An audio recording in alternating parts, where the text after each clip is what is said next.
बिस्मिल्लाहिर्रहमानिर्रहीम। अस्सलाम वालेकुम। Welcome to my channel. New Oxford book for third edition में आज हम चैप्टर नंबर 6 एक्सरसाइज 6 हम पढ़ेंगे। आज हम इसके ऑब्जेक्टिव सॉल्व करेंगे। कल हम लोग हमारी पहली वीडियो मैंने बनाई थी जिसमें मैंने एरिया और पेरीमीटर को एक्सप्लेन किया था। आज हम उसी एक्सप्लेनेशन की बेस पर इस क्वेश्चन को, इन जो क्वेश्चन हमारे पास हैं, आज हम इनको सॉल्व करने की कोशिश करेंगे। Question number 1, fill in the blanks. The area of a rectangle is dash unit.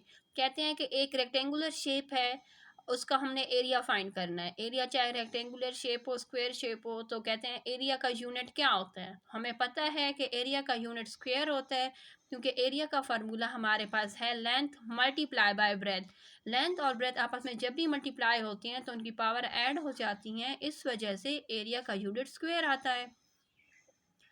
B, the area of shape हमारे पास गिवन है इज डैश सेंटीमीटर स्क्वायर। अब हमारे पास जो शेप गिवन है, हम लोगों ने एरिया फाइंड करने के लिए जब भी हमारे पास कोई भी शेप हमें गिवन होगी उसका एरिया फाइंड करना होगा, तो वो नहायत आसान तरीका है। हमने बॉक्सेस को काउंट करना होता है, 1 2 3 4 एंड हाफ। 4.5 बॉक्सेस बने, तो इसकी वजह से इसका जो एरिया जो इस शेप का है वो 4.5 आएगा। 4 1/2 इसका एरिया होगा। Number 3, the area of a rectangle with length 2 centimetre and breadth 1 centimetre is 6 centimetre. कहते हैं पेरीमीटर हमने फाइंड करना है जहाँ पर लेंथ और ब्रेथ हमारे पास गिवन है। मैंने पेरीमीटर का फार्मूला अपनी पहली वीडियो में बताया था कि पेरीमीटर का फार्मूला होता है लेंथ प्लस ब्रेथ। जो आंसर इनका सम आ जाता है, इसके सम को हम 2 के साथ मल्टीप्लाई कर देते हैं। इसी तरह हमने इस फार्मूले में पुट करके इसको सॉल्व किया है, तो इसका आंसर हमारे पास 6 आया है। Part D, the area of a rectangle with length 3 centimetre and breadth 4 centimetre is 12 centimetre square. हमें पता है कि एरिया किस तरह से आता है, तो इस वजह से अब दोबारा एक्सप्लेन नहीं कर सकती, वीडियो मेरी थोड़ी सी लेंथी हो जाएगी, इसलिए मैं फार्मूलो डायरेक्ट आपको करके बता रही हूँ। अगला पार्ट हमारे पास है E, the perimeter of the shape is 10 centimetre. कहते हैं ये जो शेप है इसका पेरीमीटर क्या है, तो हमने क्या करना है, लेंथ एंड ब्रेथ को निकाल लेना है।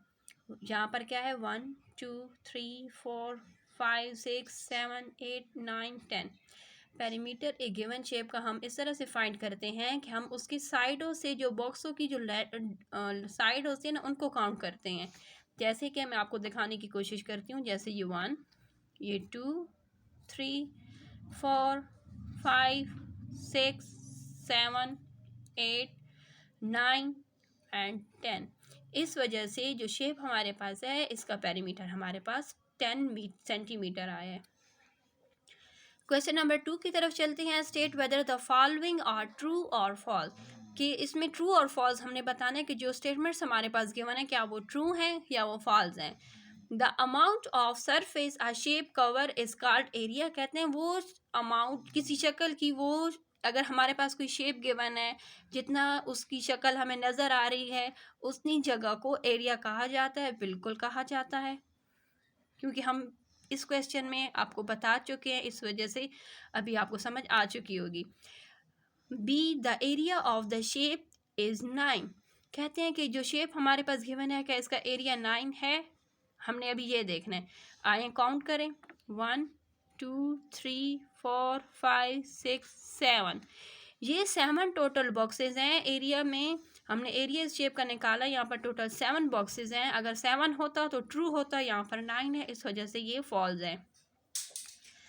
Part C, the perimeter of a rectangle is equal to 2 length plus breadth centimetre. कहते हैं कि जो पेरीमीटर होता है किसी रेक्टेंगल शेप का, उसका फार्मूला हमारे पास होता है 2 लेंथ प्लस ब्रेथ सेंटीमीटर में होता है। हाँ जी, ये बिल्कुल सेंटीमीटर में होता है। इस चीज़ को, स्टेटमेंट को हम ट्रू कहेंगे। The area of a rectangle is 4 centimetre square and its length is 1 centimetre, then its breadth is 4 centimetre. तो क्या कहते हैं कि उसकी ब्रेथ 4 सेंटीमीटर होगी। जी बिल्कुल 4 सेंटीमीटर होगी, क्योंकि 4 जो हमारे पास गिवन एरिया है, एरिया को लेंथ के साथ डिवाइड करेंगे तो 4 को अगर 1 के साथ डिवाइड करें तो 1 के टेबल में 4 के साथ आता है, इस वजह से इसकी ब्रेथ 4 सेंटीमीटर है। ये बिल्कुल सही है स्टेटमेंट्स। अब ई पॉइंट ई पार्ट की तरफ चलते हैं। The two shapes have the same area, यहाँ पर हमारे पास दो शेप्स हैं जिनका एरिया सेम है। Must have the same perimeter, कहते हैं क्या उनका पेरीमीटर भी सेम होगा? तो उनका पेरीमीटर सेम नहीं होगा, क्योंकि एरिया में हम लोग बॉक्सेस काउंट किए जाते हैं। आम अल्फाज में आपके लेवल तक ये होता है कि बॉक्सेस ही काउंट किए जाते हैं, लेकिन पेरीमीटर में बॉक्सेस काउंट नहीं किए जाते, बॉक्सेस की साइड्स काउंट की जाती हैं। इसलिए एरिया और पेरीमीटर किसी एक शेप का सेम नहीं होगा। क्वेश्चन नंबर 3 की तरफ चलते हैं। Select the correct answer from the given option. हमने ये सेलेक्ट करना है, गिवन ऑप्शंस हमने सेलेक्ट करना है कि हमारी जो स्टेटमेंट है उसका करेक्ट आंसर क्या होगा। If length is 5 metre, breadth is 4 metre, then the perimeter of a rectangle is, कहते हैं अगर लेंथ हमारे पास 5 है, ब्रेथ हमारे पास 4 है, तो पेरीमीटर क्या होगा? तो पेरीमीटर का फार्मूला हमें पता है, हम उस फार्मूले में इसको वैल्यू को पुट कर देंगे, लेंथ और ब्रेथ को सम करके 2 के साथ मल्टीप्लाई करेंगे, तो हमारे पास आंसर आएगा 18 सेंटीमीटर। 18 सेंटीमीटर इसका करेक्ट आंसर है। पार्ट बी की तरफ चलते हैं। If the length of the rectangle is 26 centimetre and its length is 7 centimetre, then its breadth will be, तो कहते हैं कि उसकी ब्रेथ क्या होगी। हमने क्या करना है कि पेरीमीटर हमारे पास गिवन है, लेंथ हमारे पास गिवन है, हम लेंथ, पेरीमीटर और लेंथ के ज़रिए से ब्रेथ फाइंड करेंगे, तो हमारा आंसर आएगा 6 centimetre. Part C, the area of a room is 42 metre square and its length is 7 metre, its breadth will be, तो कहते हैं कि एक स्क्वेयर शेप, एक रूम है हमारे पास, एक रूम है जिसका एरिया 42 मीटर है, उसकी लेंथ हमारे पास 7 मीटर है, उसकी ब्रेथ कहा जा रहा है कि क्या होगी। तो हमें पता है कि हमने एरिया की जो वैल्यू है 42 को 7 के साथ डिवाइड कर देंगे, जो आंसर आएगा वो 6 मीटर ही आएगा, इसलिए 6 मीटर इसका करेक्ट आंसर है। पार्ट डी की तरफ चलते हैं। The area of the given shape, ये एक शेप हमारे पास गिवन है जिसका हमने एरिया फाइंड करना है। निहायत ही आसान और गेम की तरह है ये क्वेश्चन। इसको इस तरह से सॉल्व करना है कि हमने बॉक्सेस, जब भी हमसे एरिया मांगा जाएगा तो एरिया से मुराद होता है कि हमने बॉक्सेस काउंट करने हैं कि गिवन शेप में कितने बॉक्सेस हैं।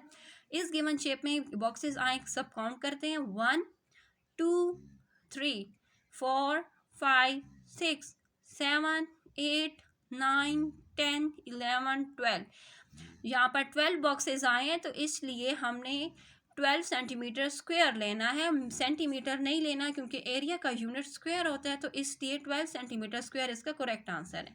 पार्ट नंबर डी की तरफ चलते हैं। The area of a rectangle is 30 centimetre square and its length is 10 centimetre, it's breadth will B, इसकी ब्रेथ क्या होगी? तो 30 को 10 के साथ डिवाइड कर लेंगे, आंसर आएगा 3 सेंटीमीटर, इसलिए हम लोग 3 सेंटीमीटर के ऑप्शन को क्लिक करेंगे।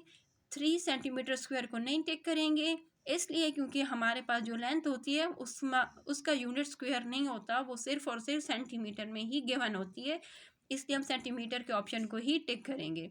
उम्मीद करती हूँ आपको समझ आ गई होगी।